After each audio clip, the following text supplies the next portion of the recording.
Chapter 1. The St. Paddy's Day Lockdown. We had all been stuck in time since India, but it was on St. Paddy's Day 2017 when disaster quantum finally hit. A burst of creative inspiration seized me that morning with a fast-flowing gust of enlightenment that just had to be recorded before my body painting gig at 8 p.m., which was scheduled 3 months earlier and organized for weeks. A model was coming down from Albany for the event, and one coming up from Manhattan to be body painted for a clothing designer's birthday party at a soul food restaurant in White Plains, New York, where I had worked before. I was the entertainment.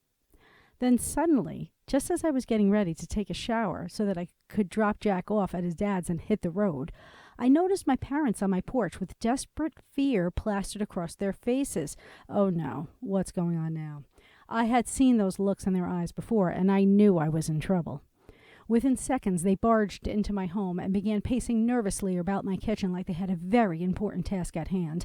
And with pressured and urgent speech, they began, "You have to come with us, Jennifer. We called your psychiatrist, and he wants us to take you into the hospital for blood work." With my past experience, I knew this phrase was a decoy.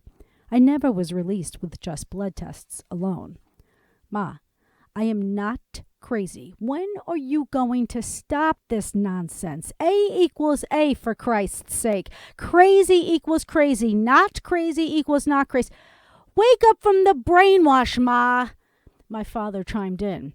"We don't think you're crazy, Jennifer. We are just trying to help you. You're going into an episode." I pleaded with him to stop Daddy.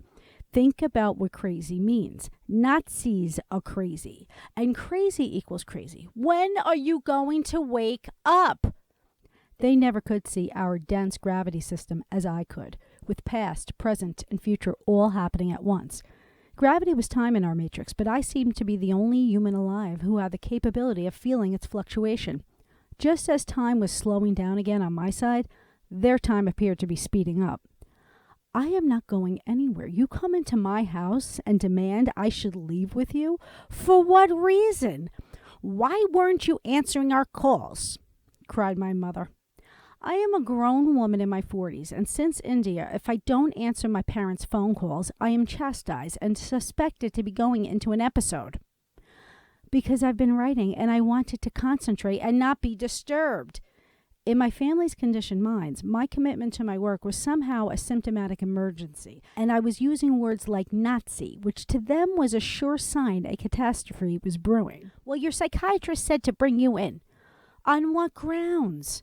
"Jack called Joe and he said you were acting different." I couldn't deny it. On any given day, having an explosive creative session would have been no big deal.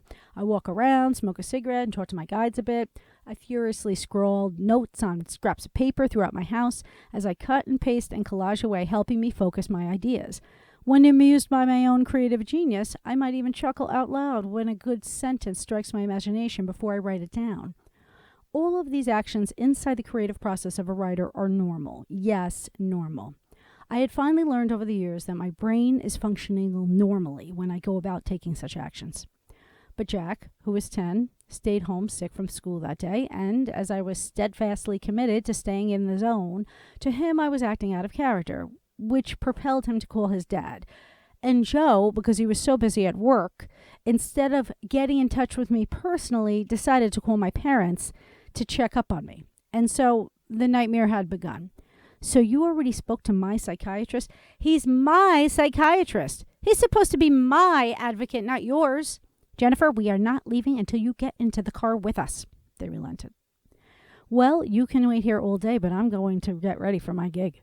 I ignored them, and as I took my shower, I heard them carrying on, riling in anxiety, crying out to the gods, asking why, oh why, do they have to put up with this in their lives? Why can't our daughter just behave like everyone else and be normal? They had simply had enough of my ways. When I finally stepped out of the bathroom, they said, "Okay, we spoke to your psychiatrist again, and he said if you don't come with us to take you into the police station." I could not believe my ears. He spoke to them directly twice and not to me at all? I knew I was being completely and wrongfully judged and now for sure was going to be persecuted. There was nothing left to do but comply with this idiotic program. The last thing I wanted to do was bring the law into this, because as bad as the psychiatric institution was, they were at least predictable. I had no idea what massive monster the law had grown into as of late, and I was terrified of what they'd do to me for being overly creative. Fine, I'll go with you, but I'm only going for blood work. Then I have to get to my damn gig. Jack didn't know what was going on. He only saw his mother upset and tearing up. This was the backdrop of my life, and Jack before had already witnessed panic breaking loose when my family and his father had insanely overreacted to my sanity. For decades, they had been locked into a twisted myth, believing that they were protecting society from my creative mind, that when it would explode into clarity, they always presumed was lunacy. I told my son, Jack, no matter what they say, I am not crazy. I'm very smart, and someday you'll see that very clearly, hopefully someday soon. I know, Mommy, you're like me, he said, holding my hand tight in the back seat of my parents' prison vehicle. I was brought into the emergency room of Mount Kisco's Northern Westchester Hospital for blood work, and the old procedure had just begun. I was used to this, no questions asked of me except my age, weight, and date of birth. Separation from my parents was imperative, who were usually the oppressors in the matter, as this persuasion of my craziness had continually been beaten over their heads over the years. I was brought into a sort of detention room and spotted the standard cameras above, and I knew I was being taped.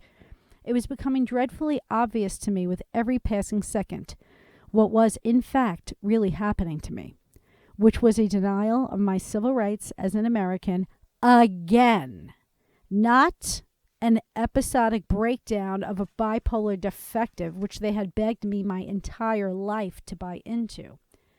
And now, because of psychiatry's explanation of who I was as a human being, I was a mentally ill potential criminal by the state. Feeling threatened, I said, I am just reminding you and being fully clear. Everything you say here is being recorded. I am protected by the United States Constitution. I told this to Dr. Catherine Harding, the psychiatrist now standing before me as my overlord, who was given full control over my life. For a few moments, I honestly believed she was a clone, because that robotic tone in her voice had less inflection than Siri. I meant it what I said. I knew full well what was going on was another revocation of my civil liberties, and I felt she should know that in my future writing about this sham, anything she said could be used against her. But again, to a psychiatrist, that statement sounded as if I believed myself to be rigged with recording devices on my body as a secret agent, with my satellite crew nearby watching the goings-on of this fiasco through the TV. I'm tired of this Nazi system, I mumbled under my breath. What are you saying about the Nazis? She asked me. I'm calling it a Nazi system because I'm marked. I have a number. I am a Jew. Dr. Harding then said, Jew? Why are you using the word Jew? Because like the Nazis gave their marks to the Jews, I have the mark of bipolar disorder attached to a pharma code for insurance records. I have a number. I am a Jew. These are called concepts. Nazis oppressed Jews. I am a Jew, I repeated. She appeared nervous, and she took a long look at me as I stared straight into her soulless eyes. Then she left the room. A nurse then came in and told me to remove all my clothes and put on some inmate's garments. Why do I have to put these on? The psychiatrist wants you to change. With humiliation, I knew where this was going, and I did so reluctantly, my tough attitude beginning to weaken as their whips began to crack. Don't you think what they are doing is wrong? There is no reason for this, I said to her. The nurse looked meek and a little afraid. For what? For what reason? There is no reason for this, I repeated. She answered dejectedly, I know. I then said to her, as a woman of color, I think you should care. She remained silent, but thoughtful, as her eyes softened into mine. Isn't there a way to stop this nonsense? Well, not anymore, she answered. Things are different now. There's nothing anyone could do. She was holding back a whimpering sadness. I was about to put on the top garment when she said, You have to take it off. Hospital policy. What? Why do I have to take off my bra? It's just one of the rules. I don't see the point in taking off my bra. It's not a breast exam. I was feeling more violated as each leg of this latest protocol was unfolding. This is completely unreasonable. She left the room to see if the doctor would allow it as I stood there shirtless and in blue concentration camp pants, my hands cold as ice, shivering because there was no heat in the room. When she came back, she said with a tinge of pity, "You have no choice. You need to take it off. It's policy." "You gotta be kidding me," I said. "Sorry. I have to stay here until you do it." Instant degradation and blatantly inhumane treatment. How far can you break down a mental case Jew before they take your God away? In any hospital emergency room, taking off an undergarment was not asked of you without reason, certainly not demanded of you. Do they think I was going to strangle myself with it? I almost wished I had suicidal tendencies. It would put a final end to these ongoing nightmare atrocities that were the tapestry of my life. I then turned with disgust toward the camera, dropped my bra in front of it, and said, "There! Now I have my bra off. Is everyone happy? I am a true Jew," and dropped my head. The situation I now found myself facing was increasingly becoming darker and more ominous to me, threatening me on a level of oppression I had never known before. What was really going on here? How many times do I have to be pulled away from my life into their insane program of rat cages and zoo bars? It has to happen again and again forever until the day I die, with my son continually taken away from me in the process. For what? Dr. Harding walked back in the room, acting a little differently, like she was changing her strategy, and said, "Now, all this stuff about Nazis and Jews, you know we are trying to do what's best for everyone, right?" I tried my best to keep up with the clone and said, "Well, what is the purpose? I mean, really, what is the purpose of what you are doing? Just tell me why you think I need to stay. For what? What is the reason? Why do I need to stay here? Just let me go home with my family. I want to speak to you together with my family so that I know what is being said. Your family is being held in the other room. We are talking to them, and they are concerned," she answered flatly. Concerned about what? I am reminding you that I am protected by the United States Constitution, and you have no right to put me away for a reason that cannot be explained to me, even by you. We looked up your records. You have a history of living with bipolar disorder. Yeah, I know. That's the mark you gave me 20 years back. I don't see my personality as a disorder. I see it as a gift," I said. "Well, let's just agree to disagree on that, shall we? You'll be staying here, and I am the one to make that decision. I am a doctor, after all." "But what do you have on me? Do you need to see my resume to see that I am a successful woman in my field, that I am a contributing member of my community? You know nothing about me, so how can you make decisions regarding my life? I have proven myself in my art career and in my success with professional relationships and dear friends on every level. Doesn't that factor in? Do I need to bring every one of my friends in here to vouch for my character? I want to know, what is the purpose of this? What is the reason? I want to speak to another person. I want my voice to be heard." Through over 20 years of complying with this invasive psychiatric institution, no matter how successful I had become or happy and well-balanced, they had stuck to this idea about me that I could relapse at any given moment because the DSM, or Diagnostic Statistical Manual of Mental Disorders, forecasted such a thing. None of my accomplishments over the years had meant anything to them. My personal value was never taken seriously. I never had a chance to be seen as sane before they assumed I was insane.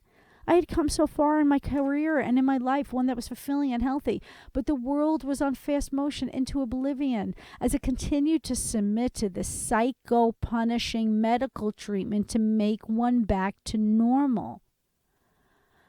"I am the head doctor on this unit, and I am managing your case," Dr. Harding asserted. "What you are doing is wrong," I said.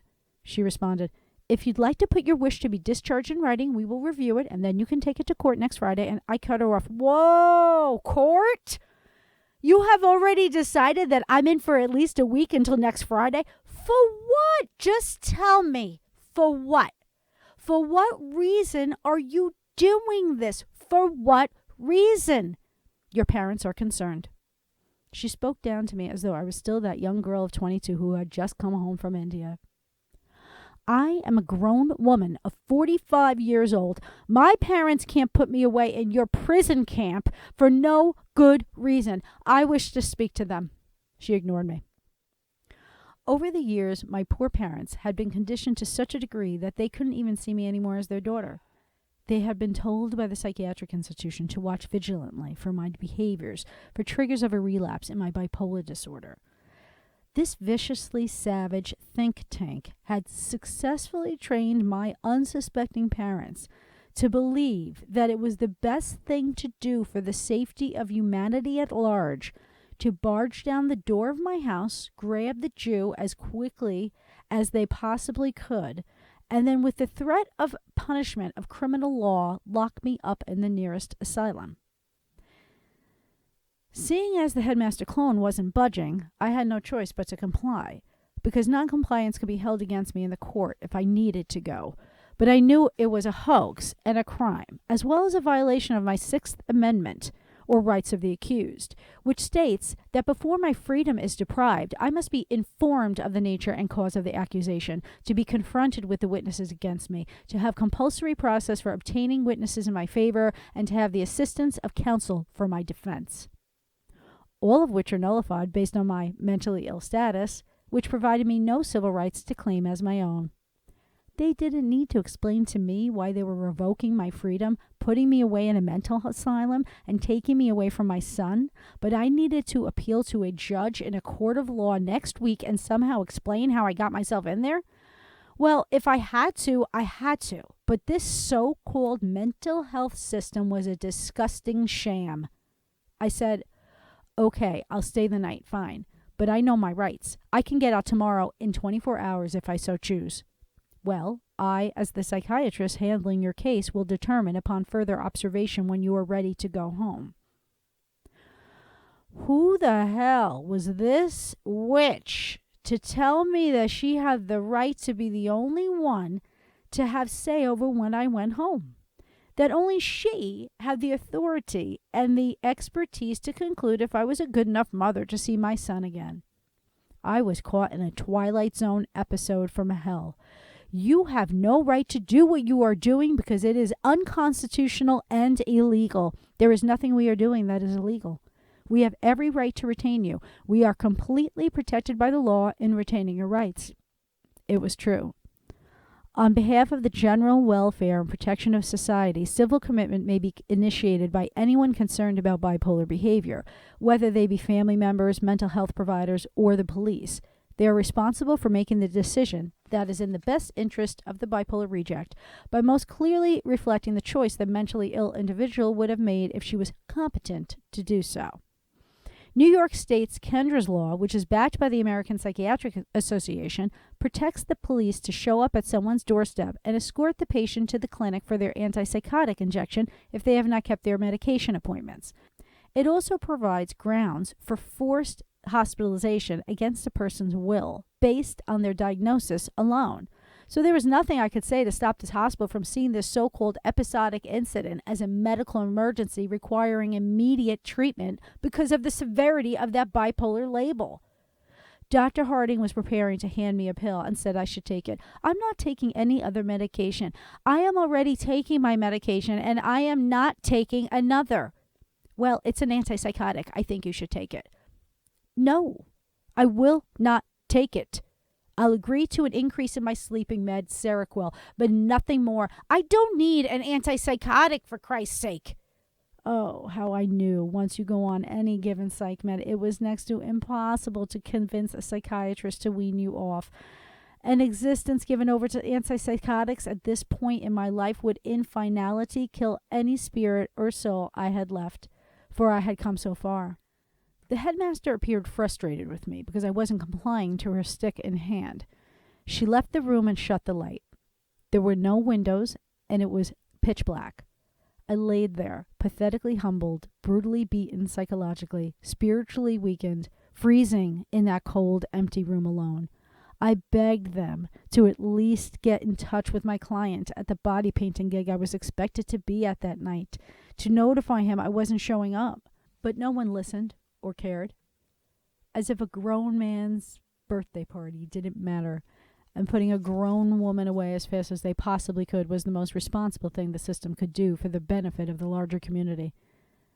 I pleaded with the nurses who wandered in and out to get someone to call my models who were traveling hours to meet me, but I lay prostrate in inmates' clothes, with my voice trailing off into a dissipating ether as they chose not to hear. My life and people within it didn't matter. They weren't real. Only the threat of my potential imagined crazy actions implied by my wretched label kept me there, but nothing in the real world was committing me. In my real life, I was nothing to them, nothing more than a number. About 30 minutes had gone by, and then a nurse came in to inform me they had already made my bed in the asylum. They took away my belongings, necklace, clothes, boots, personals, IDs, bag, and phone, even socks, and my hair rubber bands that I kept on my right wrist. Stripped of all dignity once again, my voice was unheard and my personhood disrespected. I thought of human rights activist and author of Night, Elie Wiesel, who wrote about his experiences as a Jewish prisoner in the Nazi concentration camps during World War II. In his Nobel lecture given on December 11th, 1986, he said, "Each one of us felt compelled to record every story, every encounter. Each one of us felt compelled to bear witness. We thought it would be enough to tell of the tidal wave of hatred which broke over the Jewish people, for men everywhere to decide once and for all to put an end to hatred of anyone who was different. The people around us refused to listen, and even those who listened refused to believe, and even those who believed could not comprehend. Of course they could not. Nobody could. The experiences of the camps defies comprehension. Have we failed? I often think we have. No, Ellie, you have not failed. They have failed. They have failed you as they have failed me, the sleeping masses." I cried softly and felt his words seep into the bottom of my soul. I began to split off into my own mind, for I felt protected there, as this real world around me was devolving right before my eyes into a zombie apocalypse, with the clones in charge gassing us mentally ill nutjobs during that long night as we filed in one by one. What was this world coming to? I couldn't bear the violent cruelty of it any longer. I never did see my parents again that night, and I knew that sadly, going forward, this psychiatric institution had permanently destroyed the relationship I had built with them over the years for good. They had succeeded in separating kin. But Ellie told me to be strong. I may have been entering their concentration camp as a marked Jew, but now there was nowhere they could hide. This bogus incarceration made it official. Psychiatry has nothing to do with real science and everything to do with the revocation of civil liberties. The doctors were backed up by law to continually have the right to take over my life, and the only thing I could do to fight such a thing was to go to court and lose. This was not the world I prayed to come home to when I was stuck in India. It was time to embarrass them once and for all by showing who the real crazies are. And trust me, I'm not as crazy as you think. Captain, gravitational pulls are fluctuating in this sector. It's very unstable. They're being pulled into a dwarf system, Captain. Their 9th planet, Pluto, was the first to get sucked in. Captain Spock understood. It seems that on this timeline, these humans are seeing less and less of their reality. At one time, they imagined the consciousness of the cosmos, but now they only see their own solar system and every solid form of matter within it. Their reality consists of dendrites, amino acids, black holes, and split atoms. This logic system can only mean one thing. On this timeline, a woman is to save the world. End of chapter 1. Peace out.